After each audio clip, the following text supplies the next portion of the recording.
আসসালামু আলাইকুম। ইতিমধ্যে আপনারা দেখতে পাচ্ছেন এই যে পাশে দেখেন আপনারা যে নোটিশ বোর্ডটা আপনারা দেখতে পাচ্ছেন এখানে এই রিকুইজিশন যে এনটিআরসি এর মাধ্যমে অনলাইনে শিক্ষকের চাহিদা পূরণের ক্ষেত্রে যে সময় বর্ধিত করা হয়েছে আপনারা এটা লক্ষ্য করতে পারেন যে আগামী 17 নভেম্বর পর্যন্ত এটা বাড়ানো হয়েছে। তো ইতিমধ্যে যারা এখনও যে প্রতিষ্ঠান এখনও আপনারা শূন্যপদের শিক্ষক চাহিদা দেন নাই, ইতিমধ্যে আগামী 17 নভেম্বর রাত 12টার মধ্যে আপনারা এই রিকুইজিশন এর মাধ্যমে আপনারা শিক্ষক চাহিদা দিয়ে দিবেন।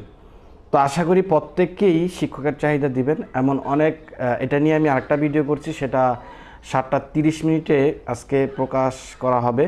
ওই ভিডিওর মধ্যে আমি বলে দিয়েছি যে রিকুইজিশন করে না বা করতে আগ্রহী না এমন অনেক প্রতিষ্ঠান আছে। আমি আরেকটা ভিডিও নিয়ে আসতেছি, সেই ভিডিওর মাধ্যমে আমি একটা ভিডিও আছে রিকুইজিশনে কীভাবে আপনার শূন্যপদ শিক্ষক নিয়োগ আবেদনে কীভাবে দেখাবেন। আমি আরেকটা ভিডিও করব, এই ভিডিওটা আগামী দিন সকাল 7:30টায় প্রকাশিত হবে আমার এই ইউটিউব চ্যানেলে।